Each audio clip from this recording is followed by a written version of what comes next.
Praise the lord. దేవునికి మహిమ కలుగును గాక. నజరేయుడగు యేసు క్రీస్తు నామములో మీకు శుభములు ఆశీర్వాదములు తెలియజేస్తూ ఉన్నాను. యేసు మృతుల్లో నుంచి లేచిన దినమున జరిగిన మరొక సంఘటనను జ్ఞాపకమును చేసుకుని ఒక ఆధ్యాత్మిక పాఠాన్ని మనం నేర్చుకుందాము. యోహాను సువార్త 20వ అధ్యాయము 19వ వచనము నుండి నేను చదువుతున్నాను. ఆదివారము సాయంకాలమున శిష్యులు యూదులకు భయపడి తాము కూడి ఉన్న ఇంటి తలుపులు మూసికొని ఉండగా యేసు వచ్చి మధ్యను నిలిచి, మీకు సమాధానము కలుగునుగాక అని వారితో చెప్పాను. ఆయన అలాగ చెప్పి వారికి తన చేతులను ప్రక్కను చూపగా శిష్యులు ప్రభువుని చూచి సంతోషించిరి. అప్పుడు యేసు, మరలా మీకు సమాధానము కలుగునుగాక, తండ్రి నన్ను పంపిన ప్రకారము నేనును మిమ్మును పంపుచున్నానని వారితో చెప్పాను. ఆయన ఈ మాట చెప్పి వారి మీద ఊది, పరిశుద్ధాత్మను పొందుడి. మీరు ఎవరి పాపములు క్షమింతురో అవి వారికి క్షమింపబడును, ఎవరి పాపములు మీరు నిలిచి ఉండనిత్తురో అవి నిలిచి ఉండునని వారితో చెప్పాను. యేసు వచ్చినప్పుడు 12 మందిలో ఒకడైన దిదుమ అనబడిన తోమ వారితో లేకపోయెను. ప్రార్థన చేసుకుందాం. ప్రేమగల మా తండ్రి, నమ్మకమైన నా ప్రియ ప్రభువా, సర్వాధికారి యేసయ్యా, నీకు వందనాలు. నీ పునరుద్ధాన మహిమ గొప్పది, నీ పునరుద్ధాన మహిమ శక్తి గొప్పది. ఇప్పుడు చదువుకుంటున్న వాక్య భాగములో మాతో కొన్ని మాటలను వివరించి మా హృదయాలను ఆత్మలను బలపరచమని యేసు ప్రభు శ్రేష్టమైన నామమున ప్రార్థిస్తున్నాము తండ్రి, ఆమేన్. ప్రభునందు ప్రియులారా, యేసు ప్రభువు మృతుల్లో నుంచి లేచిన తర్వాత శిష్యులకు కనపరుచుకోవటానికి ఆయన వచ్చారు. వచ్చినప్పుడు వారు ఒక ఇంటిలో భయముతో లోపల ఉండి గడియ గట్టిగా పెట్టుకొని లోపల ఉన్నారు. ఆ శిష్యులు ఉన్నప్పుడు వారితో తోమ లేడంట. అక్కడ 24వ వచనంలో యేసు వచ్చినప్పుడు 12 మందిలో ఒకడైన దిదుమ అనబడిన తోమ వారితో లేకపోయెను అని మనం చదువుతున్నాం. అంటే మిగిలిన శిష్యులు అందరూ ఉన్నారు. ఇస్కరియోతు యోధాను మినహాయిస్తే మిగిలిన 10 మంది శిష్యులు, లేక అంతకంటే కొంతమంది అప్పుడు ఫాలో అయినటువంటి శిష్యులు ఇంకెవరైనా ఉన్నారేమో. ఆ శిష్యులతో పాటు తోమ లేడు అనేది మాత్రం ఇక్కడ మనము అర్థం చేసుకోవాలి. ఇక్కడ మనం నేర్చుకోవలసిన పాఠం ఏమిటి అనంటే, శిష్యులందరూ ఒక దగ్గర ఉన్నారు, అక్కడ తోమ లేడు. అంటే సహవాసములో తోమ లేడు అనే పాయింట్ మనం తీసుకున్నాం. సహవాసములో లేకపోతే మనకు కలిగే నష్టం ఏమిటి అనేది ఇప్పుడు చదివిన వచనాల్లోనే మనకు కనబడుతుంది. దేవుడు మనల్ని ఎందుకు సహవాసముగా కూడుకొనమన్నాడు, సహవాసముగా ఎందుకు ఆదివారం ఆరాధనకు రావాలి, ఆదివారమున వారందరూ ఒక దగ్గర కూడుకొని ఒక ఇంట్లో ఉన్నప్పుడు యేసు ప్రభు వాళ్ళకి ప్రత్యక్షమయ్యాడు. అదే ప్రతి ఆదివారము కూడా మనము కూడుకోకుండా ఎక్కడ పడితే అక్కడ ఉన్నాం అనుకోండి, ఈ ప్రత్యక్షత మనకు వస్తుందా? రాదు. అంటే సహవాసములో లేకపోవటం వలన, ఆదివారం మందిరానికి రాకపోవటం వలన మనకు కలిగే నష్టాలు ఏమిటో ఇక్కడ రాయబడి ఉన్నాయి. అందులో మొట్టమొదటిది సమాధానము కోల్పోతాము. 19వ వచనంలో యేసు ప్రభు మాట్లాడుతున్నాడు కదా, మీకు సమాధానము కలుగునుగాక అన్నాడు. మనము దేవుని మందిరమునకు ఎప్పుడైతే దూరం అవుతామో మనకు సమాధానం పోతుంది. ఎవరితో సమాధానం పోతుంది అంటే దేవునితో సమాధానం పోతుంది, తోటి విశ్వాసులతో సమాధానం పోతుంది, సేవకునితో సమాధానం పోతుంది. 3 విధాలుగా సమాధానం పోతుంది. మనం మానేసి తర్వాత ఎప్పుడో వచ్చామనుకోండి, దేవుడితోని సరిగ్గా గడపలేము, సేవకునితోని సరిగ్గా గడపలేము, సమాధానంగా ఉండలేము, విశ్వాసులతో సమాధానంగా ఉండలేము. అందుకే మానక ఎప్పుడు కూడా దేవుని మందిరానికి రావాలి. తోమ అక్కడ లేకపోవటం వలన తోమాకు ఈ మాట వర్తించదు కదా, సమాధానముని కలుగునుగాక అనేది. అఫ్ కోర్స్ మీరు అనొచ్చు, తర్వాత తోమాకు కూడా యేసు ప్రభు పునరుద్ధాన దర్శనం ఇచ్చాడు కదండి అని. నేను ఇక్కడ చెబుతుంది ఏంటంటే, మొదటిసారి ఆయన శిష్యుల దగ్గరకు వచ్చినప్పుడు దిదుమాను తోమ లేకపోవటము వలన ఈ మాట ఆ తాత్కాలికంగా సమాధానం ఆయన కోల్పోయాడు అనేది నేను చెప్తుంది. కనుక సహవాసమునకు దూరం అయితే సమాధానం కోల్పోతాం. ఇది మొట్టమొదటి విషయం. దీని మీద ఎంతైనా మనం విస్తరించి మాట్లాడుకోవచ్చు. నాకు ప్రసంగాన్ని పొడుగు చేయటం కంటే వాస్తవాన్ని చెప్పాలనే విషయంతో నేను ప్రసంగం చేస్తున్నాను. సహవాసమునకు దూరం అయితే మనం కోల్పోయే మొదటి నష్టము సమాధానము కోల్పోతాం. ఎంత డబ్బులిచ్చినా దొరకనిది సమాధానం. కోట్లు ఉన్నా కూడా సమాధానం ఉండదు కొందరికి. హృదయంలో నెమ్మది ఉండదు, శాంతి ఉండదు. ఆ శాంతిని కలుగు చేసేది సహవాసములో మనకు దొరుకుతుంది, సమాధానము దొరుకుతుంది. కాబట్టి మొట్టమొదటిగా మనం నేర్చుకోవలసింది, సహవాసమునకు దూరం అయితే సమాధానం కోల్పోతాం. రెండవది మనం నేర్చుకోవలసింది, ముఖ దర్శనము కోల్పోతాం. ముఖ దర్శనము కోల్పోతాం. యేసు ప్రభు వారి మధ్యలో నిలిచి వారిని కనపరుచుకున్నాడు. అంటే యేసు ప్రభువుని చూశారా లేదా? అప్పుడు ఆ సహవాసములో తోమా ఉండుంటే యేసు ప్రభువుని అప్పుడే చూచుండేవాడు. తర్వాత చూశాడు, కాదనట్లేదు, కానీ అప్పుడు చూడలేదుగా. మనము ప్రతి ఆదివారము దేవుని మందిరమునకు వస్తున్నాము అంటే దేవుని ముఖ దర్శనము కొరకు వస్తున్నాము. మీలో చాలామంది దేవుడిని చూడలేకపోవచ్చు, కానీ దేవుడు అక్కడ ఉంటున్నాడు. దేవుడు మిమ్మల్ని చూస్తున్నాడు. మీకు దేవుని ముఖము కనబడకపోవచ్చేమో, కానీ దేవుని ముఖము మీకు మీ ముఖము దేవునికి ఖచ్చితంగా కనబడుతుంది. ఇంకా భక్తిలో ఎదుగుతే దేవుని ముఖమును కూడా మనం చూడగలిగినంత అనుభవం వస్తుంది. భక్తుడైన మోషేతో దేవుడు అన్నాడు, నేను దర్శనమిచ్చి ముఖాముఖి అతనితో నేను మాట్లాడేదను అని అన్నాడు. దర్శనం ఇచ్చి ముఖాముఖి నేను మాట్లాడుతానన్నాడు. దేవుని ముఖమును ఆయన చూశాడు కాబట్టి 90వ కీర్తన 8వ వచనములో, నీ ముఖ దర్శనములో మా రహస్య పాపములు కనబడుచున్నవని భక్తుడైన మోసే చెప్పాడు. అంటే ముఖ దర్శనములో పాపములన్నీ కనబడుతున్నాయంటే అర్థం ఏంటి? ఆయన ముఖాన్ని భక్తుడైన మోసే చూశాడనే కదా. కాబట్టి సహవాసములో లేకపోతే ఆదివారం పూట మనం కోల్పోయేది ఏమిటి అని అంటే, యేసు ముఖ దర్శనము మనం కోల్పోతాం. యేసు మనలను చూడటం కూడా మనం మిస్ అవుతాం. అది మనం రెండవదిగా నేర్చుకోవలసిన పాఠం. కొంతమందికి వారికి ప్రియులైన వారిని చూడకపోతే దిగులు వచ్చేస్తుంది కదా. కొడుకునో కూతురునో లేకపోతే భార్యనో భర్తనో వాళ్ళ స్నేహితుల్లో ప్రేమించిన అమ్మాయినో చూడకపోతే వాళ్ళు కొంతమంది పాటలు కవిత్వాలు ఎలా ఉంటాయంటే, ఒక్క క్షణము నిన్ను వీడితే యుగాలైపోతాయని అనే పాటలు కూడా రాసేసుకుంటారు. కొంతమంది కవిత్వాలు రాసేసుకుంటారు.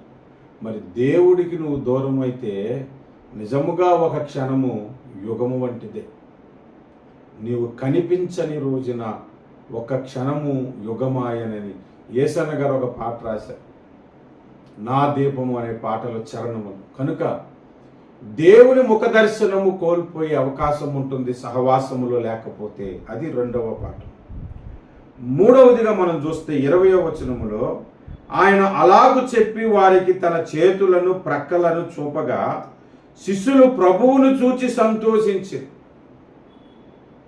మనము యోహాను సువార్త 20వ అధ్యాయం 19 నుంచి 23 వరకు రాయబడిన వచనాలను ధ్యానం చేస్తున్నాము.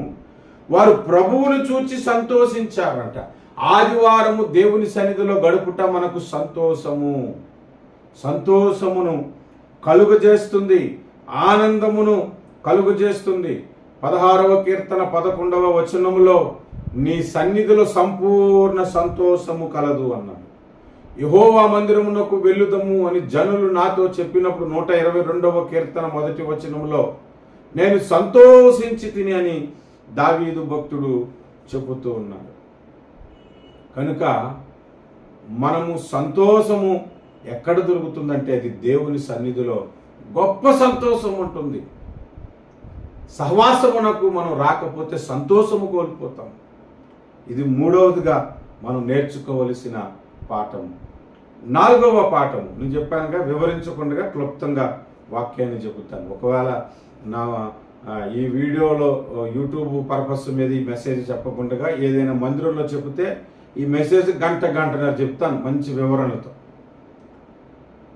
అవసరాన్ని బట్టి సమయాన్ని సద్వినియోగం చేసుకుంటూ చెబుతున్నాను.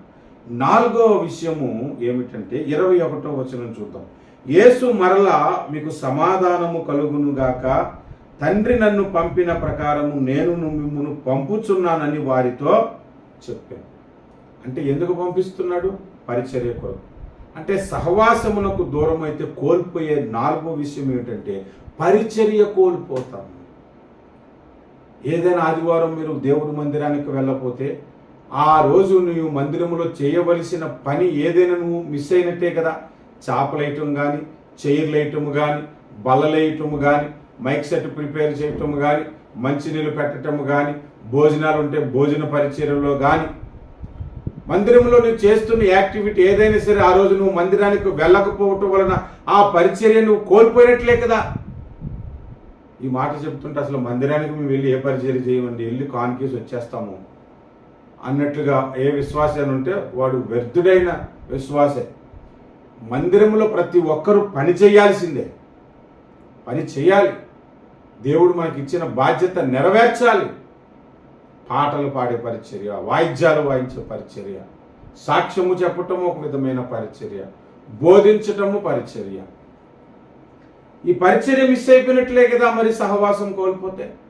తోమా లేనందుకు ఆ రోజు ఆ పరిచర్య భాగము తాత్కాలికంగా కోల్పోయినట్లే కదా. అఫ్కోర్స్ తర్వాత ఆయనకు దర్శనం పొందాడు, ఆయన పరిచర్యకు ఇండియాకు వచ్చి సేవ చేశారు, కాదనట్లేదు. ఒకవేళ పర్మనెంట్గా కోల్పోతేనో తోమాను గురించి ఈరోజు మనం ఇండియాకు వచ్చి సేవ చేశాడని మాట్లాడుకునేవారమా? లేదు కదా. కనుక సహవాసము కోల్పోకూడదు, పరిచర్య కోల్పోకూడదని మనకి 4వదిగా మనకు నేర్పిస్తుంది. 5వది కోల్పోయినది ఏంటో తెలుసా? 5వది మనం 22వ వచనం చూస్తే, ఆయన ఈ మాటలు చెప్పి వారి మీద ఊది పరిశుద్ధాత్మను పొందుడి అన్నాడు. పరిశుద్ధాత్మ వారు పొందుకునేది తోమా కోల్పోయాడు. తర్వాత మేడగది మీదకి వెళ్ళి ప్రార్థనలో పాల్గొని పరిశుద్ధాత్మను పొందుకున్నాడండి, తోమా కాదనట్లేదు. కానీ ఈనాడు ఆదివారము మందిరానికి రాకపోవటం వలన అనేకుల జీవితాలలో పరిశుద్ధాత్మ అభిషేకం కోల్పోతున్నారు, పొందుకోవలసిన అభిషేకం కోల్పోతున్నారు. ఒకసారి ఒక సహోదరుడు ఇంకో సహోదరుడు చెప్తున్నాడంట, రే మొన్న ఆదివారం నువ్వు మిస్ అయిపోయావురా. ఏమనంటే, ఎప్పుడు నుంచో నేను పరిశుద్ధాత్మను పొందుకోవాలనుకుంటున్నాను. మొన్న ఆదివారం మన చర్చిలో ఆరాధన జరిగింది, పరిశుద్ధాత్మ దేవుడు నా మీదకి వచ్చాడరా, నువ్వు రాలేకపోయా, నువ్వు కూడా పొందుకొని ఉండేవాడు అంటే చాలా బాధపడ్డాడంట ఆ వ్యక్తి. మనకు తెలియదండి ఎప్పుడు అభిషేకం మన మీదకి దిగు వస్తుందో, ఎప్పుడు ప్రవచించగలుగుతాము, ఎప్పుడు భాషలు మాట్లాడగలుగుతాము. నేను ఒకరోజు సింగపూర్ దేశంలో ఆరాధనలో ఉన్నప్పుడు పరిశుద్ధాత్మ భాషల మీద అవగాహన లేదు, అది మాట్లాడాలన్న కోరిక లేదు, అదేమో అది నిజమో కాదన్న అనుమానాలు ఉండేవి. అలాంటిది ఒకరోజు ఒక ఇంగ్లీష్ ఆరాధనకు వెళ్ళినప్పుడు నాకు తెలియకుండానే నా నాలుక లూజ్ అయిపోయి పరిశుద్ధాత్మ చేత నింపబడి భాషలు మాట్లాడగలిగాను. ఆ ఆదివారం ఒకవేళ నేను ఆ రోజు మందిరానికి వెళ్ళకపోయి ఉంటే ఆ అనుభవం నాకు వచ్చి ఉండేది కాదేమో కదా. కనుక పరిశుద్ధాత్మను కోల్పోయే ప్రమాదం ఉన్నది సహవాసమునకు దూరం అయితే. 6వ విషయం చెప్పి నేను ముగిస్తాను. 23వ వచనంలో, మీరు ఎవరి పాపములు క్షమింతురో అవి వారిని క్షమింపబడును, ఎవరి పాపమును నిలిచి ఉండనిత్తురో అవి వారికి నిలిచి ఉండనని వారితో చెప్పారు. అంటే ఒక అధికారమునిచ్చారు. ఒకరిని దీవించాలన్నా, శపించాలన్నా, ఒకరి పాపము క్షమించబడాలన్నా, వారి పాపములు క్షమింపబడకూడదన్నంత అధికారం. అంటే భక్తిలో ఎంతో ఎదిగిన భక్తులకే దొరుకుతుంది, ఎంతో అనుభవం కలిగిన వారికే దొరుకుతుంది. అయితే ఆ అధికారము కోల్పోయే ప్రమాదం ఎప్పుడు ఉందంటే సహవాసములో లేనప్పుడు. కొన్ని ప్రార్థన కూటాలకు మనం వెళ్ళకపోవటం వలన ఆ రోజు కొందరు స్వస్థత పొందుతారు, మనకు స్వస్థత దొరకదు. కొన్ని ప్రార్థనా కూటాలకు వెళ్ళకపోవటం వలన కొందరికి ప్రవచన వరం ఆ కూటాల్లో దొరుకుతుంది, మనకు దొరకదు. కొన్ని ప్రార్థనా కూటాలకు మనము వెళ్ళకపోవటం వలన దేవుడు మనతో మాట్లాడవలసింది మనం కోల్పోతాం, మనం పొందుకోవలసిన అధికారం కోల్పోతాం, మనం పొందుకోవలసిన అభిషేకము కోల్పోతాం. అలాగే అధికారము కోల్పోయేవాడు తోమ. కనుక 6 ప్రమాదాలు ఉన్నాయి దేవుని మందిరానికి రాకపోవటం వలన. సమాధానము, రెండవది ముఖ దర్శనము, మూడవది సంతోషము, నాలుగవది పరిచర్య, ఐదవది పరిశుద్ధాత్మాభిషేకము, ఆరవది అధికారం. ఇవి కోల్పోయే ప్రమాదం ఉన్నది. కనుక ఆదివారము మానక దేవుని సన్నిధిలో కూడుకోవాలి. ఆదివారమే కాదు, ఏ ప్రార్థనా సహవాసమైన కూడుకొనుట వలన ఈ 6 ఆశీర్వాదాలు మనకు కలిగి ఉంటాము. ఈ 6 ఆశీర్వాదాలు మనము పొందుకుంటామని ఈ పునరుద్ధాన దినముందు దేవుడు మనకు ఒక గొప్ప పాఠాన్ని నేర్పిస్తున్నాడు. అసలు ఆదివారం మనం ఎందుకు కూడుకుంటాము తెలుసా? ఆదివారం కూడుకొని ప్రభు బల్ల ఎందుకు విరుస్తాము తెలుసా? క్రైస్తవుడికి ప్రధానమైనది ఏమిటి? యేసు శిలువ మరణము, ఆయన మృతుల్లోంచి లేచినదే. ఆయన శిలువ మరణమునకు సాదృశ్యముగా ప్రభు బల్ల ఇరుస్తాము. ఆయన శరీరము మన కొరకు నలగొట్టబడిందని. అది పునరుద్ధానము. ఆదివారం నాడు ఎందుకు కూడుకుంటామంటే 3వ దినమున ఆదివారం నాడు లేచాడు కాబట్టి ఆయన పునరుద్ధానానికి సాదృశ్యం ఉన్నది కాబట్టి ఆదివారమున మనము కూడుకుంటాము. కనుక ఆదివారమున గొప్ప ఆశీర్వాదములు ఉన్నవి. కనుక ఆదివారం ఎందుకు కూడుకోవాలో తోమ అక్కడ లేకపోవటను బట్టి, అక్కడ ఉన్న శిష్యులకు ప్రభు పలికిన మాటలను బట్టి దేవుడు మనకు ఒక పాఠాన్ని నేర్పిస్తున్నాడు. కనుక ప్రియమైనటువంటి దేవుని పిల్లలారా, ఆదివారం దేవుని మందిరాన్ని మానకండి, దేవుని మందిరపు ఆశీర్వాదాలు పొందుకునండి. ఈ వాక్యము మీకు నచ్చితే ఇతరులకు షేర్ చేయండి. మా యూట్యూబ్ ఛానల్ రేటింగ్ పెంచండి. ప్రార్థన చేసుకుందాం, ప్రార్థనలోనికి వెళ్దాము.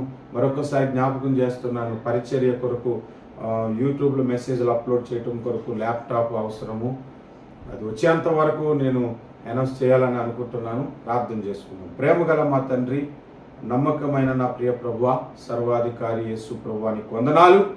ఇదిగో నాయన, మంచి వాక్య సందేశమును మాకు అనుగ్రహించారు. ఆదివారము మేము ఎందుకు కూడుకోవాలో కూడా ఈ దినమందు మాతో మాట్లాడారు. అందును బట్టి మీకు స్తుతులు స్తోత్రాలు చెల్లిస్తున్నాము. కృప చూపి సహాయం చేసి మహిమ తెచ్చుకున్నామని యేసుక్రీస్తు వారి శ్రేష్టమైన మహిమగల నామమున ప్రార్థిస్తున్నాము మా ప్రియమైన పరలోకపు తండ్రి. ఆమేన్. యేసు రక్తం జయం, ప్రభు యేసు రక్తం జయం, శిలువ రక్తం సంపూర్ణ విజయం, అపవాది క్రియలకు అనంత నాశనం కలుగును గాక. Amen, amen, amen. God bless you.